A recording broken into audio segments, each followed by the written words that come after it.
Hello সবাইকে, good morning. আজকে আবারও একটি নতুন দিন শুরু করছি তোমাদেরকে সঙ্গে নিয়ে। আশা করছি তোমরা সকলে খুব ভালো আছো আর আমরাও বেশ ভালো আছি। আজকে বারটা ছিল রবিবার আর এখন ঘড়িতে বেজে গেছে সকাল 11টার মতো। তো সকালে ঘুম থেকে উঠে গিয়েছিলাম ছেলেকে নিয়ে একটু ডাক্তারের কাছে। তো ওই যে বলছিলাম ওর জ্বর এসেছে, তো এই আজকে যে ডাক্তারবাবু বসেন ওখানে হচ্ছে সকালবেলা মানে পেশেন্ট পেশেন্ট বলতে বাচ্চারাই তো যায়, তো বাচ্চাদের নিয়ে গিয়ে বসে নাম লিখিয়ে তারপরে দেখিয়ে আনতে হয়। আগে থেকে ফোনেও নাম লেখানো হয় না, বা বাচ্চা মা বাড়িতে থাকবে বা অন্য কেউ গিয়ে যে নামটা লিখিয়ে আসবে সেটাও হয় না। তো সেই আগে যখন আমার ছেলে ছোট ছিল, ছোটোবেলা থেকেই যখন এই ডাক্তারকে দেখাতাম, তখন ও হচ্ছে ওই সকালবেলা নিয়ে গিয়ে ওকে নিয়ে বসে থাকতে হয় আর সঙ্গে নামটাও লেখাতে হয়। নাম লিখিয়ে যে বাড়ি চলে আসবো বা অন্য কেউ গিয়ে নাম লেখাবে সেরকমটা কিন্তু হয় না। তো ছোটোবেলায় ওকে ডাক্তার দেখাতে হলে আমি ওর সঙ্গে যেতাম, মানে ওর বাবা আমি দুজনেই যেতাম। তবে একটু বড় হয়ে যাওয়ার পর থেকে ওর বাবাই ওকে নিয়ে যায়। আর আজকে যেহেতু ওর শরীরটা খুবই খারাপ ছিল, তো সেই জন্য হাজব্যান্ড বললো যে রান্নাটা পরে এসে করো, চলো ওকে নিয়ে যাই। তো সেই কারণেই আজকে আমরা দুজনেই গেছিলাম ওকে ডাক্তার দেখানোর জন্য। তো সেই সকাল 7টা সাড়ে 7টার দিকে গেছি আর এই যে 11টার সময় ফিরলাম। তো খাওয়া দাওয়া তো কিছু একটা করতে হবে। ফার্স্টে ভেবেছিলাম যে বাইরে থেকে কিছু কিনে নেব, পরোটা ওই সব লুচি টুচি কিছু। তো তারপরে বাড়ি ফেরার সময় দেখলাম যে ওই সমস্ত দোকানগুলোও বন্ধ হয়ে গেছে। আর ছেলেও মানে যেহেতু জ্বর এসেছে, তো ওই সমস্ত খাবার খেলে বমি টমি হতে পারে। তো সেই জন্য বাড়ি এসে একটুখানি ডাল ভাত বসিয়ে দিয়েছি, যাতে করে মানে ডাল ভাত খেয়ে আমরা কোনো রকম একটুখানি রেস্ট করে তারপরে হচ্ছে দুপুরে রান্নাবান্না করতে পারি। আর সেই সঙ্গে ছেলেকে যেহেতু ওষুধ খাওয়াতে হবে, তো সেই কারণেই একটু আলু সেদ্ধ ডাল ভাত বসিয়ে দিয়েছি, যাতে করে তাড়াতাড়ি হয়ে যায় আর ওকে একটুখানি খাইয়ে ওর ওষুধটা খাইয়ে দিতে পারি। তো তারপরে সকালের খাওয়া দাওয়া করে এই যে হাজব্যান্ড চলে গেছিলো বাজারে। তো আজকে হচ্ছে ছেলের পছন্দ মতোই রান্নাবান্না করতে হবে, যেহেতু জ্বর হয়েছে কিছু খেতে চাইছে না। তো ওকে জিজ্ঞেস করেছিলাম যে কি খেতে চাই, তো ও বললো যে চিকেন খাবে, তবে চিকেনের যে নর্মাল রেসিপি হয় ওগুলো খাবে না, চিকেন চাপ খাবে।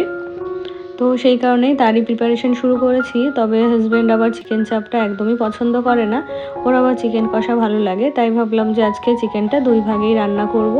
তো ওদিকে হচ্ছে সমস্ত কিছু গুছিয়ে রেখে এসেছি আর এখন এই যে বেশ কিছু জামা কাপড় ছিল এগুলোকে হচ্ছে মেশিনে দিয়ে দেবো। তাহলে কি হবে বলো তো, রান্না করে এসে এগুলো কাঁচা হয়ে গেলে ছাদেও মেলে দিয়ে আসতে পারবো। তো এইভাবে করলে না কাজ কিন্তু খুব তাড়াতাড়ি করা যায়।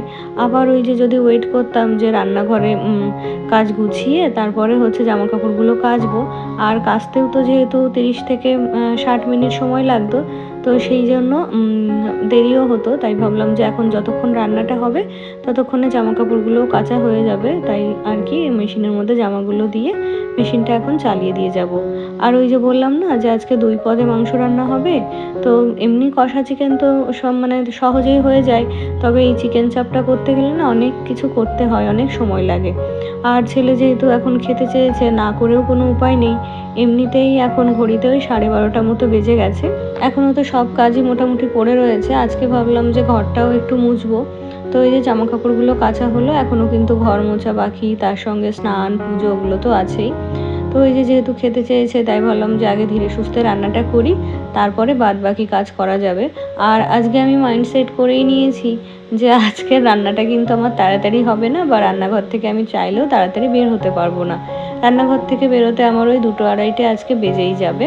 তো ওদিকে হচ্ছে চিকেন চাপের জন্য একটুখানি পেঁয়াজ বেরেস্তা করলাম, তার সঙ্গে একটুখানি কাজু আর পোস্ত ভেজে নিয়েছি, আর একটুখানি জয়িত্রী আর হচ্ছে গরম মশলা মানে এলাচ একটু ড্রাই রোস্ট করে নিয়েছি, ওটার একটা পাউডার বানাতে হবে। আর এদিকে হাজব্যান্ডের জন্য যে চিকেন কষাটা করব সেটাও ম্যারিনেট করে নিচ্ছি। কি বলতো, যেহেতু 2টো কড়াইতেই একসাথে রান্না করব, তো 2টো কড়াইয়ে একসাথে নাড়াচাড়া করতে গেলে না অসুবিধা হবে। তো সেই জন্য হাতে মেখেই চিকেনটা করছি, মানে হাজব্যান্ডের জন্য যেটা করব সেটা হচ্ছে হাতে মেখেই করব, তাহলে খুব বেশি নাড়াচাড়া করতে হবে না বা মশলা কষানোর কোনো ব্যাপার থাকবে না। এটা ধরেই হচ্ছে ওভেনে, কড়াইটা ধরেই ওভেনে বসিয়ে দিলে রান্নাটা হয়ে যাবে। আর এদিকে যে চিকেন চাপটা করব সেটাকে হচ্ছে ম্যারিনেট করে নিচ্ছি। তো হাজব্যান্ডকে একটু টক দই আনতে বলেছিলাম, ও সেটা একদমই ভুলে গেছে। তাই একটুখানি দুধ ছিল ঘরে, সেটা দিয়েই আর কি ওই চিকেনটা ম্যারিনেট করে নিলাম। তো ওই চিকেন চাপের জন্য চিকেনের মধ্যে ফার্স্টে একটু ওই জয়িত্রী আর হচ্ছে এলাচের গুঁড়ো দিয়েছিলাম, তারপরে আদা রসুন কাঁচা লঙ্কার পেস্ট আর একটু নুন লঙ্কা গুঁড়ো, হলুদটা কিন্তু দিইনি। তো সেটা দিয়ে চিকেনটাকে খুব ভালো করে ম্যারিনেট করেছি। আর ম্যারিনেশনের সময় একটুখানি ছাতুও দিয়েছিলাম যাতে করে বাইন্ডিংটা খুব ভালো হয়, যেহেতু এটা ফ্রাই করতে হবে, তো সেই জন্য। তো এখন হচ্ছে চিকেনগুলো দুটো ব্যাচে মানে অল্প সময়ের জন্য একটু একটু করে ভেজে নেব। তো এই যে এগুলোর প্রিপারেশানেই যা সময় লাগে, তবে রান্না করতে কিন্তু খুব একটা সময় লাগে না। তো চিকেনগুলোকে দুটো ব্যাচে ভেজে তুলে নিয়েছি। আর এখন চিকেন ম্যারিনেশনের যে গ্রেভিটা ছিল, সেই গ্রেভিটা আর একটু এক্সট্রা পেঁয়াজ মানে রসুন আর আদা বাটা ছিল, সেটা দিয়ে এই যে ভালো করে কষে নিয়েছি। আর মিক্সার জারের মধ্যে এটা হচ্ছে পেঁয়াজ বেরেস্তা, পোস্ত আর কাজুর যে পেস্টটা করেছিলাম, সেটাই এখন এর মধ্যে দিয়ে দিচ্ছি। তো এটাকে এখন খুব ভালো করে কষে নিতে হবে যতক্ষণ না পর্যন্ত এর থেকে তেলটা ছেড়ে দেয়। আর ওদিকে চিকেনটা তো ফ্রাই করাই আছে, তো এই গ্রেভিটা ফুটে এলেই এর মধ্যে হচ্ছে ভেজে রাখা চিকেনগুলো দিয়ে দিলে, একটুখানি মিঠা আতর, গোলাপ জল, কেওড়া জল ওগুলো দিয়ে নামিয়ে নিলেই চিকেন চাপটা রেডি হয়ে যাবে। ওটা খেতে যেমন তেমন ফ্লেভারটা এত ভালো হয়, তাতেই কিন্তু অর্ধেক খিদে পেয়ে যায়। তো ওইদিকে হচ্ছে গ্রেভিটা ফুটছে, আর এদিকে হাজব্যান্ডের জন্য যে চিকেন কষাটা বসিয়েছিলাম সেটাও একটু মাঝে সাঝে নেড়ে দিচ্ছি। তো এই দেখো গ্রেভিটা ফুটে এসেছে, আর এখন ওই যে ভেজে রাখা চিকেনগুলো হচ্ছে এর মধ্যে দিয়ে দিলাম। তো এটাকেও কিছুক্ষণ ফোটাবো। আর ওই যে বললাম একটু মিঠা আতর, গোলাপ জল, কেওড়া জল আর এই যে একটু টেস্টের জন্য চিনি, তো এগুলো দিয়ে আরও কিছুক্ষণ লো ফ্লেমে ফুটিয়ে নেব, যাতে করে এই চিকেন থেকে মানে গ্রেভি থেকে তেলটা আলাদা হয়ে যায়। আর এদিকে চিকেনটাও কষা হয়ে গেছে, তো মানে একটুখানি জল দিয়ে এটাকে আরও ভালো করে একটু ফুটিয়ে নেব, যাতে মানে খুব বেশি শুকনোও না হয় আবার খুব বেশি ঝোলও না হয়। তো এদিকে হচ্ছে একটুখানি গরম মশলা দিয়ে দিলাম। দুটো রান্নাই আমার মোটামুটি শেষের দিকে। তো এই যে সকালের খাওয়া দাওয়ার যে বাসনগুলো ছিল, সেগুলো এখন পরিষ্কার করে নেব। তো চলো কাজগুলো গুছিয়ে নিতে নিতে তোমাদের কিছু কমেন্ট পড়ে ফেলি। তো আমার গত ভিডিওতে কমেন্ট করেছিল ওয়ার্ল্ড অফ অহিদা থেকে দিদি ভাই, তো লিখেছে যে রোজ রোজ ভিডিও হলে ভালো হয়, বাট তোমার একটা স্টেবল কেরিয়ার হোক, আমি সেটাই চাইবো। ভালো করে প্রিপারেশান নাও। তুমি কিছুদিন আগে কাজের লোকের নিয়ে অনেক কিছু এক্সপ্লেনেশন দিয়েছো। তুমি কতটা এই প্ল্যাটফর্মে দেখাবে এটা কমপ্লিটলি তোমার পার্সোনাল ওপিনিয়ন। সেখানে আমরা তোমাকে কোশ্চেন কেন করব বা এক্সপ্লেনেশন কেন চাইবো বা নিজেদের নেগেটিভ ওপিনিয়ন দেওয়ার কোনো মানে হয় না। তোমার কন্টেন্ট আমাদের ভালো লাগে, যতটা তুমি আমাদেরকে দেখাও আমরা খুব খুশি। অলওয়েজ রিমেম্বার, এটা সোশ্যাল মিডিয়া, প্রাইভেসি মেনটেন করবে। পরাগকে অনেক ভালোবাসা। থ্যাংক ইউ গো, তুমিও আমার অনেক ভালোবাসা নিও। আর হ্যাঁ, তোমার সাথে আমি একদমই একমত। তবে কি জানো তো, যে কাজটা আমি করিনি তখন যদি মানে সেই বিষয়টা কেউ আমার উপর চাপিয়ে দেয় বা আমাকে মানে শুধু শুধু ব্লেম করে, তখন মাঝে মধ্যে মনে হয় যে না, একটুখানি এক্সপ্লেন করি। তো আমারও এটা বলার পরে না মনে হয়েছিল যে ব্যাপারটা ওরা বলেছে বলেই আমি কেনই বা এক্সপ্লেন করতে গেলাম। তো এটাই হচ্ছে ফার্স্ট টাইম আর এটাই লাস্ট টাইম বলতে পারো। এরপরে যা কিছু হয়ে যাক না কেন, আমি কাউকে কোনো ক্ল্যারিফিকেশান বা কোনো কিছুর কোনো এক্সপ্লেনেশন আমি দেবো না। আর তারপরে আমার গত ভিডিওতে আরও কমেন্ট করেছিল কেয়া। তো কেয়া লিখেছে যে প্রতিদিনের মতো আজকের ভিডিওটাও খুব ভালো লাগলো দিদি। সত্যি বলতে সব শিক্ষা বই থেকে পাওয়া যায় না, কিছু জিনিস অন্য কাউকে দেখে শেখা যায়। তোমার থেকে অনেক কিছু শেখার আছে, সভ্যতা, নম্রতা, সাজিয়ে গুছিয়ে কাজ করা, অনেক কিছু গো। ভালো থেকো। থ্যাংক ইউ কেয়া, তুমিও খুব ভালো থেকো আর আমার ভালোবাসা নিও। আর কি জানো তো, আমিও চাই আর 5টা মেয়ের মতো সভ্যতা, ভদ্রতা, নম্রতা বজায় রেখে ভিডিও করার বা সবার সঙ্গে মেলামেশা করার।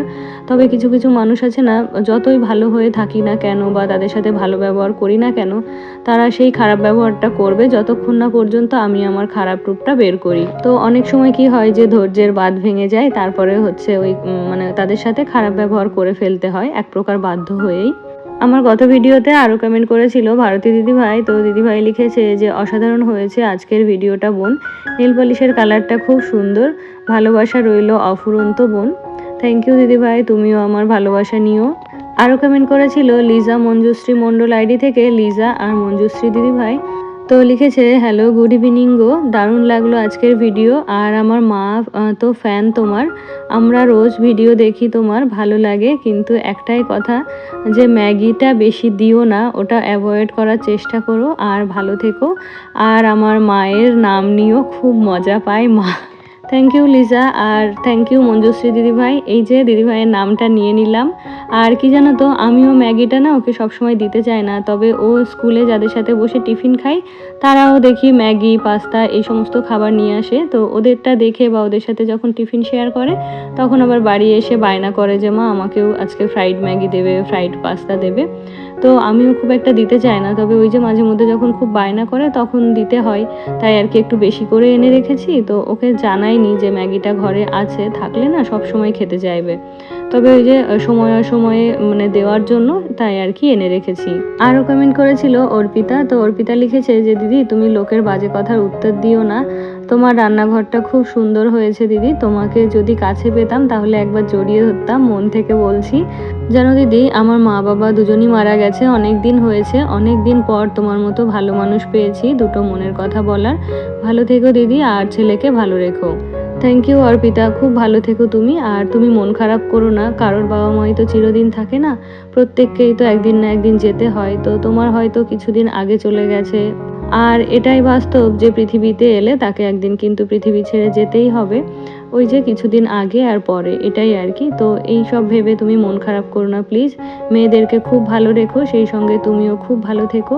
আর আমার গত ভিডিওতে আরও কমেন্ট করেছিল এমডি মাহির বিশ্বাস আইডি থেকে, তো লিখেছে যে জানো আমি একটু অগোছালো, বাট তোমাকে দেখে সব কিছু তোমার মতো করে গুছিয়ে রাখার চেষ্টা করি। সত্যি তোমার কাজ ব্যবহার দেখে আমি মুগ্ধ। তবে আমার জয়েন্ট ফ্যামিলি দিদি ভাই, আর চুলাতে রান্না করি, তাই তোমার মতো অতটা ক্লিন রাখতে পারি না, তবে চেষ্টা করি যতটুকু পারি। আর রুমটা সবসময় গুছিয়ে রাখি তোমার মতো করে। ভালো থেকো, love from Murshidabad. Thank you গো, তুমিও খুব ভালো থেকো। আর তোমার নামটা আমার জানা নেই গো, তোমার নামটা একটু জানিও প্লিজ।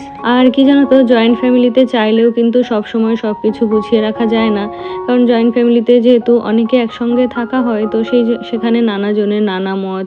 তারপরে তুমি ধরো একরকম করে রাখবে, আর একজন গিয়ে সেটা অন্যরকম করে রেখে দিল, বা তুমি যেটা তোমার মতো করে গুছিয়ে এলে সেটা হয়তো অন্যজন ব্যবহার করতে গিয়ে আবার অন্যরকম হয়ে গেল বা অগোছালো হয়ে গেল।